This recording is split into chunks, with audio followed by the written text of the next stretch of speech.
बिस्मिल्लाहिर्रहमानिर्रहीम। अस्सलामु अलैकुम। बच्चों के साथ जो 4 बड़े जुल्म हम करते हैं, उसमें सबसे बड़ा जुल्म बच्चों को हर वक्त टोकना है। हर बात पे टोकना। अगर उनका बैठने का अंदाज़ हमें पसंद नहीं आया तो उस पे उन्हें टोकना। अगर उनके बोलने का अंदाज़ हमें पसंद नहीं आ रहा या हमें लगता है कि ये स्टैंडर्ड नहीं है या हम जैसा चाहते हैं ये वैसा नहीं है, तो उस पे टोकना। यानी बच्चा अगर 24 घंटे घर पे है तो 22 घंटे हमें उसे हर बात पे टोकना, हर बात पे उसकी डांट डपट करके ये साबित करना है कि हम अथॉरिटेटिव हैं, हम बॉस हैं, हम लीड कर रहे हैं, हम दोस्त पेरेंट्स नहीं हैं, हम सिर्फ पेरेंट्स हैं। अच्छा, इस टोकने का नतीजा क्या निकलता है? इसका नतीजा ये निकलता है कि बच्चा डर के बोलता है और बच्चा डर के सोचता है, बच्चा डर के परफॉर्म करता है। हमारे टोकने से उसकी अपनी ही नज़रों में उसकी इज़्ज़त ख़त्म हो जाती है। उसे लगता है कि शायद मुझ में बहुत सारी करेक्शन की ज़रूरत है। हमें ओवर करेक्शन की आदत होती है और बच्चा इस ओवर करेक्शन की वजह से उसके अंदर एक खौफ आ जाता है कि शायद अब मैं कुछ करूँगा तो ये भी गलत होगा, शायद मैं अब कुछ बोलूँगा तो ये भी गलत होगा। अब इन बच्चों की ये जो सेल्फ स्टीम होती है वो आहिस्ता आहिस्ता सफ़र करना शुरू कर देती है। याद रख लीजिए, पेरेंट्स सिर्फ खाना पका के नहीं देते, पेरेंट्स सिर्फ बच्चों की डिमांड्स नहीं पूरी करते कि ये ला देते हैं, ये ले दिया, इतने पैसे दे दिए, स्कूल में दाखिल करवा दिया। सिर्फ पेरेंट्स का ये काम नहीं है, पेरेंट्स बच्चों की सेल्फ़ रिस्पेक्ट में इजाफ़ा भी करते हैं। पेरेंट्स बच्चों की सेल्फ़ रिस्पेक्ट को रोज़ थोड़ा थोड़ा करके मल्टीप्लाई भी करते हैं। अब जो बच्चा हर वक्त पेरेंट्स से डांट खाता है, याद रख लीजिए सारी ज़िंदगी वो सहारे ढूंढता रहता है, वो किसी का सहारा नहीं बन सकता। जो दूसरा सबसे बड़ा जुल्म हम बच्चों पे करते हैं वो है कि उन्हें अपनी माँ बोली के बारे में कंफ्यूज कर देते हैं, जो उनकी पंजाबी लैंग्वेज है या कोई भी वो माँ बोली बोलते हैं, या फिर हम उन्हें उर्दू के बारे में कंफ्यूज कर देते हैं। ये वाक़या मैंने देखा तो उससे मुझे लगा कि ये बहुत बड़ा जुल्म है। एक आध दिन पहले हम फ्रूट ले रहे थे तो वहाँ एक फैमिली रुकी। उस बच्चे ने कहा कि मामा ये 50 रुपये दा है। तो माँ ने गुस्से से कहा कि बच्चे 50 गलत होता है, 50 कहते हैं, ये 50 का है। अच्छा, मुझे ये अंदाज़ा हुआ कि अगर वो बच्चा उस वक्त ये कहता कि ये 50 का है तो उसकी माँ फिर भी यही कहती कि 50 गलत होता है, 50 कहते हैं। इसमें जुल्म पता क्या है? जुल्म ये है कि हम बच्चों को कंफ्यूज करते हैं। बच्चे सारी ज़िंदगी पज़ल रहते हैं कि हम सही ज़बान कौन सी है, हमारी सही लैंग्वेज कौन सी है, हमें क्या बोलना चाहिए। उर्दू या पंजाबी का जो जुमला है वो गलत होगा, क्या अंग्रेज़ी का जुमला ही ठीक होगा? और अगर हमें उर्दू भी आती है और पंजाबी भी आती है तो हम उर्दू बोलेंगे तो क्या पंजाबी का जुमला गलत होगा? यानी उर्दू और पंजाबी आती है तो इन दोनों में से उर्दू ठीक होगी, पंजाबी गलत होगी।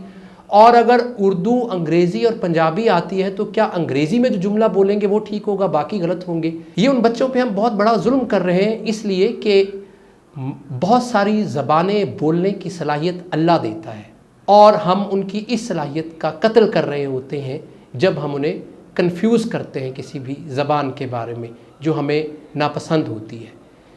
जो तीसरा जुल्म हम बच्चों पे करते हैं सबसे बड़ा, वो ये है कि बच्चे हमें कोई भी वाक़या सुनाएं, कोई भी शिकायत लगाएं, आके कोई भी कंप्लेन करें, कोई भी जो यूजुअल वाक़या है ज़िंदगी में होने वाला वो हमें सुनाते हैं तो हम उनका नेगेटिव मीनिंग उन्हें बताते हैं।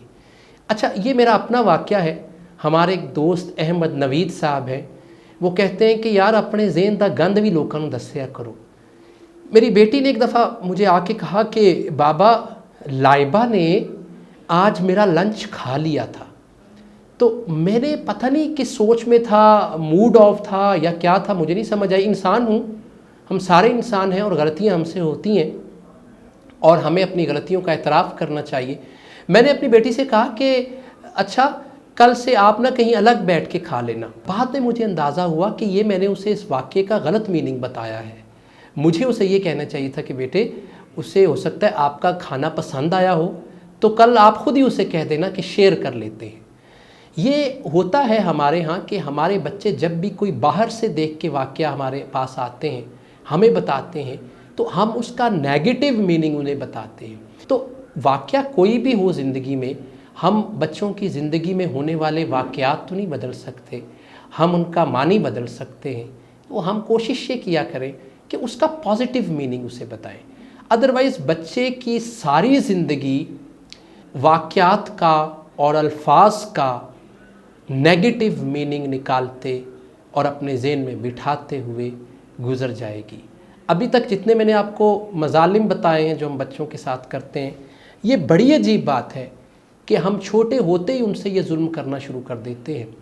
और जब बच्चे बड़े होते हैं, जब बच्चे स्कूल जाते हैं, तो जब बच्चे कॉलेज जाते हैं, हम उन्हीं रवैयों की शिकायत लेके टीचर्स के पास जाते हैं जो रवैये दरअसल हमने खुद बोए होते हैं, जो जुल्म हमने खुद किए होते हैं। और जब बच्चा उन पे पक्का हो जाता है तो हम वही कंप्लेंट्स लेके पेरेंट्स टीचर मीटिंग में जाते हैं और उनकी टीचर्स को शिकायत करते हैं। मसलन पहले जुल्म क्या, जो मैंने आपको बताया कि हम उसको हर वक्त डांटते हैं, तो उससे क्या होता है कि बच्चा शर्मीला हो जाता है, वो बोल नहीं सकता, ना इंटरव्यू में बोल सकता है, ना क्लास में बोल सकता है। और हम स्कूल जाते हैं तो हम कहते हैं कि ये बच्चा शाय है, ये बोलता नहीं है, इसका कम्युनिकेशन अच्छा नहीं है। टीचर्स को नहीं पता होता कि वो दरअसल जुल्म है हमारा उसे हर वक्त डांटने का, जो अब उसमें पक्का हो गया है। फिर हम टीचर्स के पास जाते हैं और उनसे कहते हैं कि इस बच्चे में नेगेटिविटी बहुत आ गई है। तो टीचर्स को नहीं मालूम होता कि ये हमारा वही जुल्म है जब हम उन्हें हर वाक़ये का नेगेटिव मतलब बताते थे, और अब वो नेगेटिविटी जब उसमें जवान हो गई है, उस बच्चे में पक्की हो गई है, तो अब हम उसी नेगेटिविटी की शिकायत लेके टीचर्स के पास जा रहे हैं। जो चौथा जुल्म हम बच्चों पे करते हैं वो ये करते हैं कि बच्चों के सामने हम आपस में झगड़ा शुरू कर देते हैं, और बच्चों के सामने हम एक दूसरे से, जो पेरेंट्स हैं, वो एब्यूसिव लैंग्वेज यूज़ करते हैं, गंदी ज़बान यूज़ करते हैं, गलत अल्फाज यूज़ करते हैं, एक दूसरे पे शाउट करते हैं। अब इससे क्या होता है कि बच्चा सहम जाता है और हमारा बच्चा वक्त से पहले बड़ा हो जाता है। लेकिन याद रखिएगा, हमारे झगड़ों के नतीजे में बच्चे अगर वक्त से पहले बड़े हो गए तो हम उन्हें बहुत छोटे नज़र आएंगे। आपका बहुत शुक्रिया।